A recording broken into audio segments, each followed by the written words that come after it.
All right, Scripps News Deputy Political Director Joe St. George joins me now live from Capitol Hill.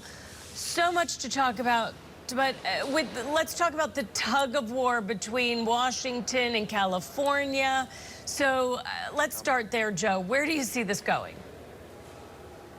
Well, we're going to get another lawsuit today. At least that's the expectation from the governor of California. Remember, yesterday he sued regarding President Trump calling up the National Guard. We're expecting a separate lawsuit involving the Marines today. Remember, now, if you got your calculator out, we're close to 5,000 members of the military in Los Angeles, north of 4,000 or so National Guardsmen's been called up, 700 members of the Marines. There is something known as the Posse Comitatus Act of 1878.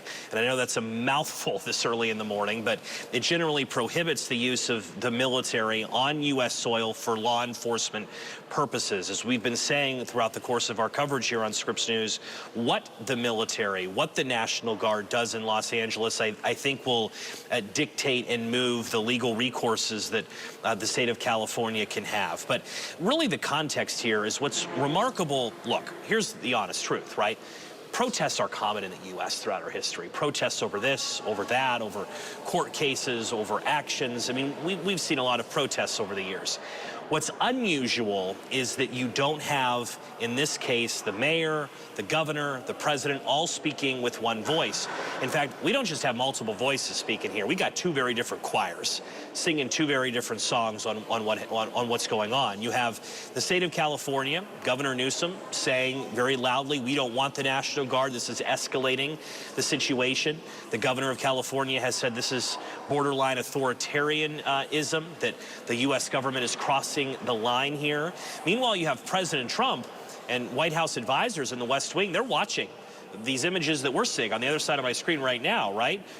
Cars set on fire in L.A. They think they're on the political right here. They don't believe that Governor Newsom, that Mayor Bass of L.A. has the situation under control. So doing what the president is doing is what the White House believes is not just the right decision, but it's also politically the right decision. In fact, White House aides have said that they think the president could get a spike in approval numbers as a direct result of everything that's unfolding in the city of Los Angeles. It's a debate that's playing out also on television news, on social media, with officials in California, the president of the United States exchanging jabs. Take a listen. Mr. President, in 2020, when you were talking about unrest in American cities, you said, quote, we have to go by the laws. We can't call in the National Guard unless we're requested by a governor. What changed now? Why is this situation different to not consult with Governor Newsom about this? Well, the biggest change from that statement is we have an incompetent governor. So I talked about governors, but I didn't talk about he's an incompetent governor. Look at the job he's doing in California. He's destroying one of our great states. And if I didn't get involved, if we didn't bring the Guard in, and we would bring more in if we needed it, because we have to make sure there's going to be law and order. You had a disaster happening. I was trying to make the case that the National Guard was not needed here. I was trying to make the case that if the National Guard came here, it would be a provocative move, and it would be like a deliberate attempt to create disorder and chaos in our city. It was very predictable what was going to happen here, and it was completely unnecessary.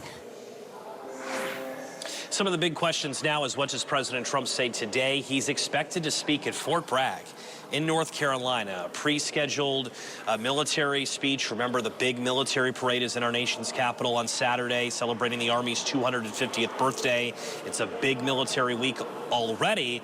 It's an event where protests across the country have already been planned. So we'll see what words, what language the president uses on this Tuesday. That speech in North Carolina is slated to begin around 4 p.m. today. So, Holly, we'll wait and see what Day 5 brings in L.A. and what the governor of California and President Trump says next. And Joe, question for you. Yesterday, Governor Newsom had posted something on social media. He showed a photo of National Guard basically all crammed into some looked like a multi-purpose room. They were sleeping on each other, laying there. And the question I have, and you may or may not know this, but who feeds them? Who houses them? Where do they stay? Because obviously they're not working 24/7, and who pays for that? Yeah, I mean, and this is something that that the governor of California was pointing out on social media, because he's saying, look at what you're doing, look at what you've done to these individuals. Especially since the governor of California has not requested the help of the National Guard. This reminds me of what we saw in 2020, in January, the aftermath of the election, aftermath of January 6th. Here at the Capitol, we had National Guardmen sleeping on cots at various corners of the Capitol. They looked like they were eating, some of them were eating meals ready to eat. I mean, it's pretty common when you're a member of the military, National Guard, when you're deployed. It's not like Holly, you or me, if we go on a business trip, the first thing we're asking ourselves, okay, what hotel are we staying at? That's not the way it works for the National Guard and members of the military. They deploy, they sleep where they can. Obviously, I suspect that they're working on proper facilities and sleeping facilities, but that's pretty common when you're deployed for a situation like this. We saw that in D.C. in 2020 and 2021. So we'll wait and see, again, what the military does. As we've been saying all morning, what the military does is key here. Because if they start engaging in law enforcement actions, if they start engaging protesters, that's why the Associated Press this morning is reporting that the Pentagon is scrambling to write rules regarding what the Marines can do. Remember, Marines are trained to fight overseas in combat, not necessarily on the streets of Los Angeles with American citizens. So more to come for sure. And quickly before I let you go, have you heard from any other lawmakers about concerns in other states around the country? As Mayor Karen Bass said, that, you know, she's concerned this is a test case, that they may start employing this elsewhere, as we are starting to see more protests ramp up in other cities.